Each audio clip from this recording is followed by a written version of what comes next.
Bitcoin কি আবার নতুন বুল রানের দরজায় দাঁড়িয়ে, নাকি এটা শুধু একটা টেম্পোরারি বাউন্স?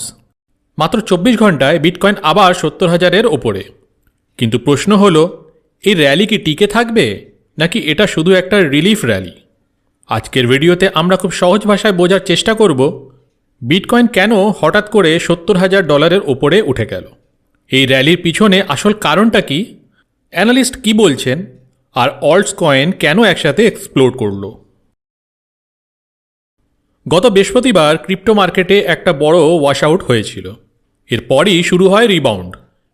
বিটকয়েন মাত্র 24 ঘন্টায় প্রায় 10.66% বেড়ে পৌঁছে যায় প্রায় $70,652। কিন্তু এখানে একটা গুরুত্বপূর্ণ শব্দ আসছে, শর্ট স্কুইজ। শর্ট স্কুইজ মানে যারা দাম পড়বে ভেবে সেল করেছিল, দাম উল্টো উঠতেই তারা বাধ্য হয়ে আবার করে কিনে নেয়। এটাই দামকে আরও ওপরে ঠেলে দেয়। কয়েন গ্লাসের ডেটা অনুযায়ী শেষ 24 ঘন্টায় বিটকয়েনের মোট $382 মিলিয়ন লিকুইডেশন হয়েছে। এর মধ্যে লং লিকুইডেশনই ছিল $84 মিলিয়ন, আর শর্ট লিকুইডেশন ছিল বিশাল, প্রায় $297 মিলিয়ন। এটা ক্লিয়ারলি দেখাচ্ছে এই র্যালি নতুন বায়ারের কারণে নয়, বরং ফোর্সড বাইং বা লিকুইডেশন ড্রিভেন মুভ। মানে ধরুন সবাই ভাবছিল বাজার পড়বে, কিন্তু হঠাৎ দাম উঠতে শুরু করলো, তখন যারা ভুল সাইডে ছিল তাদের স্টপ লস হিট হয় আর বাজার আরও ওপরে উঠে যায়। এই রিবাউন্ডের ফলে টোটাল ক্রিপ্টো মার্কেট ক্যাপ পৌঁছে যায় প্রায় $2.48 ট্রিলিয়ন। মানে মাত্র 24 ঘন্টায় প্রায় 9%-এর গ্রোথ। এটাই অনেককে ভাবাচ্ছে, এটা কি রিলিফ র্যালি নাকি নতুন ট্রেন্ড শুরু হয়ে গেছে। স্টক টুইটসের ডেটা অনুযায়ী বিটকয়েন নিয়ে রিটেল সেন্টিমেন্ট এক্সট্রিমলি বিয়ারিশ থেকে এখন বিয়ারিশে এসেছে। মানে ভয় এখনও আছে, কিন্তু প্যানিক একটু কমেছে। আর সবচেয়ে ইন্টারেস্টিং বিষয় কি জানেন, বিটকয়েন নিয়ে ডিসকাশন বা চ্যাটার লেভেল এখনও এক্সট্রিমলি হাই। এখন আসুন একটুখানি দেখে নিই অ্যানালিস্টরা এই বিষয়ে কি বলছেন। এখানে কিন্তু ওপিনিয়ন্স ভাগাভাগি হয়ে গেছে। ডিকসন বলছেন, অনেকে বলছে ক্রিপ্টোর নন ফাইন্যান্সিয়াল ইউজ কেস শেষ, কিন্তু সেটা ভুল।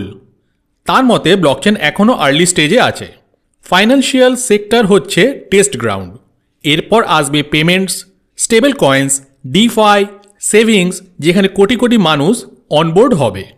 কয়েনবেস সিইও ব্রায়ান আর্মস্ট্রংও একই কথা সমর্থন করেছেন, মানে লং টার্ম অ্যাডপশন এখনও অ্যালাইভ। কিন্তু অন্যদিকে ব্লুমবার্গের অ্যানালিস্ট মাইক ম্যাকগ্লন অনেক বেশি কশিয়াস। তার মতে বিটকয়েন র্যালি রাজনৈতিক সিগন্যালের আগের স্টিমুলাসের রিয়াকশন হতে পারে। লিকুইডিটি এখন টাইট হলে রিস্ক অ্যাসেটসের ওপর চাপ আসতে পারে। তিনি এমনও বলেছেন, অ্যানুয়াল বেসিসে বিটকয়েন রোলিং ওভার করতে পারে। এমনকি $10,000-এর মিন রিভার্সনও অস্বাভাবিক নয়। মিন রিভার্সন মানে হলো দাম আবার লং টার্ম অ্যাভারেজের দিকে ফিরে যাওয়া। এই কথাটা শুনে আপনার কি মনে হয়, বিটকয়েন এতটা সত্যিই কি নামতে পারে? এখন আসি অল্টস কয়েনের কথায়। তারা এতটা জাম্প কেন করল? বিটকয়েনের সাথে সাথে অল্টস কয়েনও স্ট্রং রিবাউন্ড দেখিয়েছে। কারণ একই, শর্ট প্রেসার। ইথিরিয়াম 24 ঘন্টায় প্রায় 10.4% বেড়ে দাম দাঁড়িয়েছে প্রায় $2,070। ইথিরিয়ামে মোট লিকুইডেশন হয়েছে প্রায় $127 মিলিয়ন, যার বেশিরভাগই শর্টস। রিটেল সেন্টিমেন্ট এখনও নিউট্রাল, কিন্তু চ্যাটার এক্সট্রিমলি হাই। সোলানাকে যদি আমরা দেখি, 24 ঘন্টায় 15.4% আপ হয়েছে, দাম প্রায় $87.91। সেন্টিমেন্ট সরাসরি বুলিশ থেকে এক্সট্রিমলি বুলিশ হয়ে গেছে। এবার আসি এক্সআরপিতে, প্রায় 16.7%-এর জাম্প, আর দাম প্রায় $1.47 দাঁড়িয়েছে। সেন্টিমেন্টও এখানে এক্সট্রিমলি বুলিশ। ডগি কয়েন প্রায় 10% আপ হয়েছে, রিটেল ইন্টারেস্ট আবার বেড়েছে।